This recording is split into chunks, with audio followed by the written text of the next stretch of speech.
చాలా మటుకు ఇప్పుడున్న ఉరుకుల పరుగుల జీవితంలో భక్తి అనేది ఎంతో ముఖ్యమైనది, ముక్తికి మార్గం కూడా అంటారు. అట్లాంటిది మీరు ఇంత చిన్న వయసులో భక్తి అనే ఒక మంచి మార్గంలో అనుసరిస్తూ ముందుకు వెళ్తున్నారు. యాక్చువల్గా ఇంత చిన్న వయసులో మీరు ఈ మార్గం వైపు రావడానికి ప్రధానమైనటువంటి కారణం ఏమిటంటే ఏం చెప్తారు? భగవంతుని కృప ఫస్ట్, మా పెద్దలు చేసిన పుణ్యం, పూర్వజన్మ సంస్కారం, అమ్మ యొక్క ఆశీర్వాదం, కొంత అనుభవం కూడా కలిగింది ఆధ్యాత్మికంగా. అనుభవం ప్రకారంగా ప్రేరణ కలగడం, కొంతమంది మహాత్ముల యొక్క సందేశాలు వినడం, దాని తర్వాత ఆధ్యాత్మికతనే జీవితానికి ఎంతో సత్యమని గ్రహించి ఇక కంప్లీట్గా ఇందులోకి రావడం జరిగింది. అంటే చూస్తున్నాం స్వామి, చాలామంది గుడులు గోపురాలకు వెళ్తూ ఉంటారు, మొత్తంగా తనకు ఇది కావాలి అది కావాలి అని కోరుకుంటూ ఉంటారు. వాస్తవంగా గుడులకు వెళ్ళడం వల్ల భక్తులకు వారి కోరిన కోరికలు తీర్చమని దేవులను అడుగుతుంటారు. నిజంగా ఆ దేవతల అనుగ్రహం వారు ఇచ్చిన కోరికలు నెరవేర్చే విధంగా ఉంటాయంటే ఏం చెప్తారు? ఉంటాయి అనుకోవచ్చా? అంటే చాలా ఉన్నాయి. అట్లా ఎంతోమంది భక్తుల యొక్క భావాలను భగవంతుడు స్వీకరించి అనుగ్రహించిన ఘట్టాలు ఎన్నో ఉన్నాయి. ఇప్పటికి కూడా ప్రతి ఒక్కరి కోరికలు నెరవేరుతాయి. కాకపోతే ఏంటంటే మనకు ధర్మం ప్రధానం. ఒక కంపెనీకి ఉద్యోగం పోయినప్పుడు మన అర్హతను ఎలా చూస్తారో, ధర్మశాస్త్రాలు చెప్పిన పద్ధతిగా జీవుడు కూడా అంత ధర్మయుక్తంగా ఉంటే భగవంతుని యొక్క అనుగ్రహం తొందరగా వస్తుంది.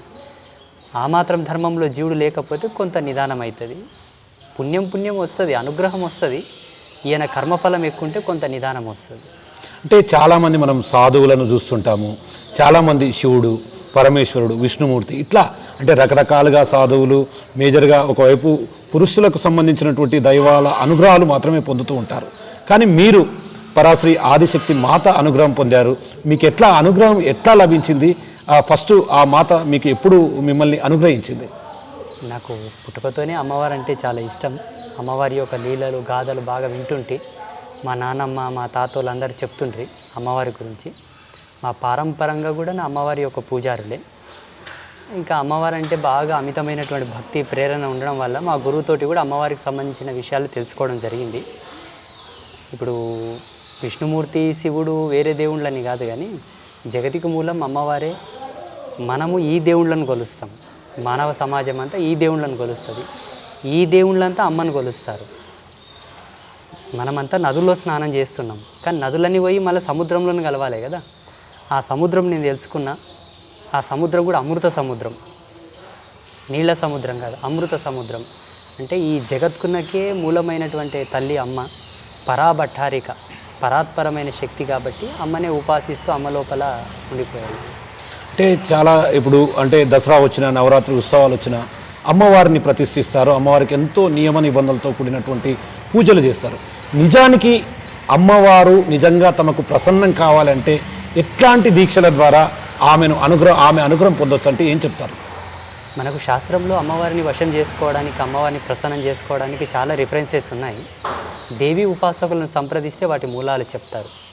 శ్రీ విద్య పరంపరలో ఉన్నవాళ్ళు, శక్తి ఉపాసకులను ఎవరైతే ఉంటారో వాళ్ళని సంప్రదిస్తే అమ్మవారి ఎలా వశమవుతుంది, ఎలా అనుగ్రహిస్తుందని చెప్తారు. ఆ పద్ధతిని అనుసరించి కొలిస్తే అమ్మ తొందరగా ప్రసన్నమవుతుంది. ఇంకా ఈ పురుష దేవతల కన్నా అమ్మవారు తొందరగా ప్రసన్నమవుతుంది. చాలామందికి తెలియదు. ఎందుకంటే అమ్మనే కదా. అమ్మ కారుణ్యవల్లి, అమ్మవారు తొందరగా అనుగ్రహిస్తుంది, కరుణామూర్తి. కాబట్టి చాలామంది బయట సమాజంలో స్వామీజీలు కానీ పండితులు కానీ లేనిపోని అపోహాలు పెట్టి, లేనిపోని భయాలు నెలకొల్పి ఈ శక్తి సాంప్రదాయానికి చాలామందిని దూరం చేశారు. కానీ ఇప్పుడున్న మానవులకు తెలియదు. మీరు ఎంతమంది దేవుళ్ళను కొలిచినా వీళ్ళందరూ పోయి మళ్ళీ అమ్మతోనే ఆగుతారు. అవును, సృష్టికి మూలం. మీరు వీళ్ళని పట్టుకున్నా వీళ్ళందరూ పోయి మళ్ళీ ఆనే ఆగాల, తప్పదు.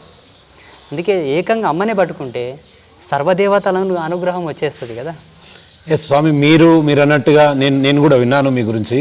వాస్తవంగా మీరు ఇటువైపు ఆధ్యాత్మికం వైపు అడుగులేసినప్పుడు కావచ్చు, అప్పుడు క్షేత్రస్థాయిలో చాలా రకాలైనటువంటి సమస్యలు కూడా మీకు ఎదురై ఉంటాయి. ఎందుకంటే మొట్టమొదటగా మనని ఎవరు కూడా యాక్సెప్ట్ చేయరు. అంటే మీకు అప్పట్లో ఊరు నుంచి కావచ్చు, బయటి ప్రపంచం నుంచి కావచ్చు, ఎట్లాంటి ఒడిదుడుకులు వచ్చాయి, ఎట్లాంటి ఇబ్బందులు తలెత్తాయి? సర్వసామాన్యమేనండి. ఇప్పుడు ప్రపంచంలో ఉండే మహాత్ములందరూ కూడా సేమ్ నాలాంటి బయోడేటానే. గొప్ప వాళ్ళ జీవితాల్లో సర్వసామాన్యం అయిపోయింది ఇది. అంటే నేను గొప్పవాడిని అని చెప్పట్లేదు. కాకపోతే ఏంటంటే సమాజంలో ఒక విధమైనటువంటి చూపు ఉంది. ఏమని, ఎవరన్నా కొంచెం ఆధ్యాత్మికంగా ఎదుగుతున్నారంటే అవతలకి ఏం అనుమానం వస్తుంది, ఈ అబ్బాయి ఏంటి చిన్నగా ఉన్నాడు, సరే చిన్న ఉన్నాడు పర్వాలేదు, చాలామంది బాలయోగులు ఉద్భవించారు, ఓకే అనుకుందాం. పరంపరానుగతంగా ఈయన వేషధారణ కొంచెం డిఫరెంట్ ఉంది, చీరలాగా కట్టుకున్నాడు, ఏంది ఇలా ఉన్నాడు అని పలు రకాల విమర్శలు చాలా వచ్చాయి. భగవతి కృపతో ఇప్పుడు కొంత అర్థం చేసుకుంటున్నారు అందరూ. మీలాంటి ఇప్పుడు సోషల్ మీడియా మాధ్యమంగా ఎన్నో విషయాలు తెలియపరచడం వలన చాలామంది అవగాహనకు వచ్చారు, ఇప్పుడు తెలుసుకుంటున్నారు. అది వరకు తెలియదు. ఇప్పుడు చూడగానే నన్ను చూస్తే ఏమనుకుంటారంటే ఈయన చీర కట్టుకున్నాడు అనుకుంటారు. ఇది ఏకవస్త్రం అని నేను ధరించిన ప్రతిదానికి ఒక అర్థం చెప్పడం వల్ల గ్రహించగలుగుతున్నారు ఇప్పుడు సమాజం అంతా కూడా.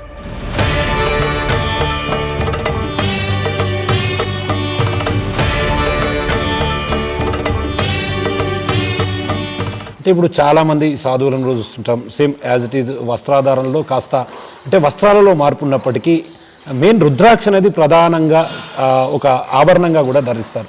అంటే మేజర్గా ఈ రుద్రాక్షకు ఉన్నటువంటి ప్రత్యేకత ఏంటి, దానికి ఉన్నటువంటి అంటే పవర్ ఏంటి? మనకు ఇప్పుడు జియో సిగ్నలైజేషన్ కావాలంటే జియో సిమ్ కార్డ్ వేసుకోవాలి, ఎయిర్టెల్ సిగ్నలైజేషన్ కావాలంటే ఎయిర్టెల్ సిమ్ కార్డ్ వేసుకోవాలి. సాక్షాత్తు శివుని నుంచి మన కనెక్షన్ రావాలంటే రుద్రాక్ష పేమిన ఉండాలి. అంటే రుద్రాక్షకు ఆ పవర్ ఉంటుందంటారు? పవర్ ఉంది. అంటే శివశక్తిని గ్రహించేటటువంటి ఏకైక గ్రాస్పింగ్ పవర్ రుద్రాక్షలో ఉంది. ఓకే, నెక్స్ట్ ఇప్పుడు మనం బోనాల పండుగ వస్తుంది. బోనాల పండుగలో ప్రతిదీ కూడా శివశక్తులకు ప్రత్యేకమైనటువంటి ప్రాధాన్యత కల్పిస్తారు. కానీ దాంట్లో బోనాలు ఎత్తుకునేవారంతా కూడా స్త్రీమూర్తులే. కానీ శివశక్తులకు ప్రత్యేకమైనటువంటి ప్రాధాన్యత కల్పించడంలో ఆంతర్యం ఏంటంటే ఏం చెప్తారు? వాళ్ళు భగవంతుని కొరకే పుట్టారని ఒక నానుడి ఉంది. దేవుడి సేవ కోసం పుట్టారు, అమ్మవారి సేవ కోసం పుట్టారు అని ఒక నానుడి, ఒక ప్రచారం అయితే ఉంది సమాజంలో. భగవత్ సేవకులు భగవంతుని కొరకు పుట్టిన వాళ్ళ యొక్క లక్షణాలు అక్కడేం కనబడవు. ఎందుకంటే మేము కూడా అందులోనే ఉన్నాం కదా, మేము కూడా అమ్మ సాధనలో ఉన్నాం, అమ్మకు అంకితమైనాం కదా. భగవంతునికై పుట్టిన వారి యొక్క లక్షణాలు వాళ్ళలో లేకపోయినప్పటికీ సమాజం అలా భావిస్తుంది, వాళ్ళని సేవించుకుంటుంది, వాళ్ళకు పెద్దపీట వేసింది. ఇప్పుడు సమాజంలో నడుస్తుంది, వాళ్ళ నమ్మకాలు వాళ్ళకు ఉన్నాయి, నడుస్తుంది.